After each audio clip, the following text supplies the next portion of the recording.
Bismillahirrahmanirrahim. Kita akan mengkaji kitab Al-Ajurumiyah yang disusun oleh Abu Abdillah Muhammad bin Daud As-Sanhaji yang terkenal dengan Ibnu Ajurum. Beliau rahimahullah lahir pada tahun 672 Hijriah dan wafat pada tahun 723 Hijriah. Beliau rahimahullahu ta'ala rahmatan wasi'ah berkata, Al-kalamu huwa lafzul murakkabul mufidu bil wad'i. Kalam adalah suatu lafaz yang tersusun, memiliki makna yang sempurna dengan pengucapan sesuai dengan bahasa Arab. Kata kalam sendiri memiliki dua makna. Pertama, menurut etimologi atau bahasa. Kalam berarti ungkapan yang dapat memberikan makna yang sempurna, baik berupa ucapan, coretan, tulisan, ataupun isyarat. Adapun menurut terminologi ahli nahwu, sesuatu dikatakan sebagai kalam apabila menghimpun 4 perkara. Yang pertama, harus berupa lafaz. Yang kedua, harus murakkab. Yang ketiga, harus mufid. Dan yang keempat, harus diucapkan sesuai dengan pengucapan orang Arab. Maksud harus berupa lafaz adalah ungkapan tersebut berupa suara yang terdiri dari huruf hijaiyah, di mana huruf-huruf ini dimulai dengan huruf alif dan diakhiri dengan huruf ya.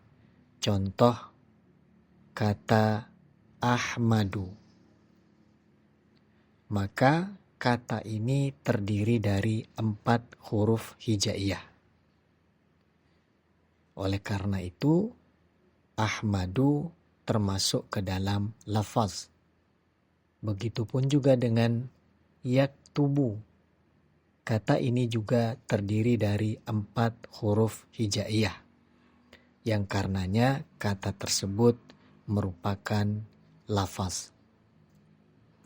Kemudian yang kedua, maksud dari harus murakkab ialah bahwa ungkapan tersebut harus terdiri dari 2 kata atau lebih.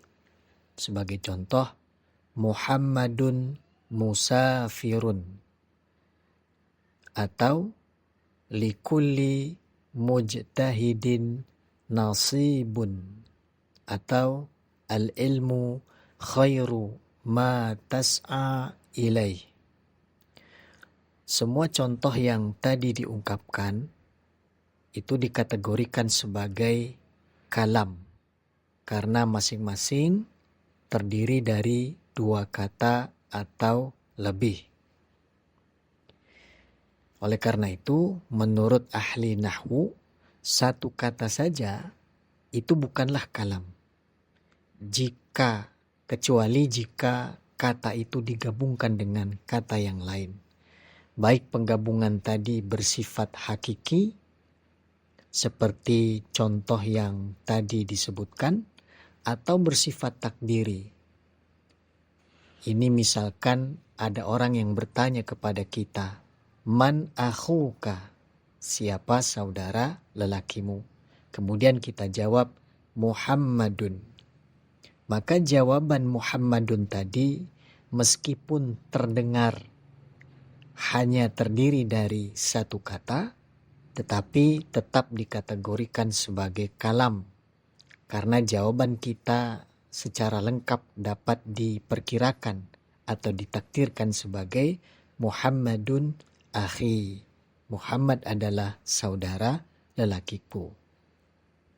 Jadi meskipun hanya terdengar 1 kata, Tetapi sebenarnya jawaban kita merupakan ucapan yang terdiri dari 3 kata. Muhammadun, kemudian akhun, dan ada ya mutakallim di belakangnya. Berikutnya maksud dari ungkapan harus mufid adalah apabila orang yang diajak bicara paham akan kalimat yang disampaikan, di mana pendengar dapat memahami secara sempurna dan tidak menunggu kelanjutan kalimatnya.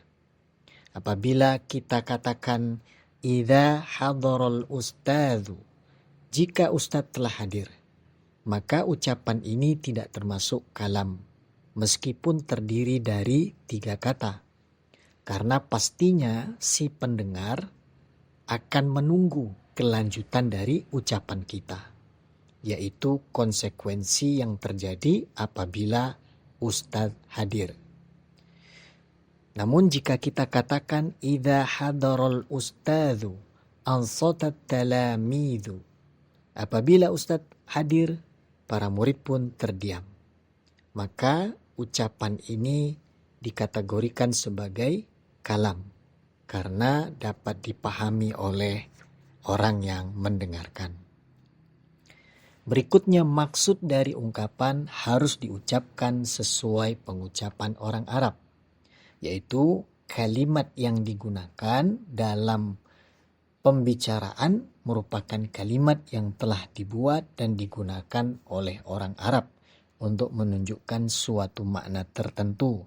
Contoh kata hadoro. Kata ini digunakan oleh orang Arab untuk menunjukkan suatu makna, yaitu kehadiran sesuatu pada masa yang telah lampau. Atau contoh yang lain, Muhammadun. Kata ini digunakan oleh orang Arab untuk menunjukkan pribadi tertentu yang menggunakan nama tersebut. Jika kita katakan hadara Muhammadun, berarti kita telah menggunakan 2 kata yang masing-masing digunakan oleh orang Arab. Dan tentu ini berbeda dengan jika kita menggunakan ucapan orang-orang Persia, Turki, Barbar, Prancis, ataupun bahasa yang lainnya. Maka ucapan dari bahasa-bahasa ini tidak dinamakan sebagai kalam menurut ahli bahasa Arab. Inilah 4 hal yang apabila terhimpun padanya, maka dikatakanlah sesuatu tadi atau ungkapan tadi sebagai al-kalam. Barakallahu fiikum.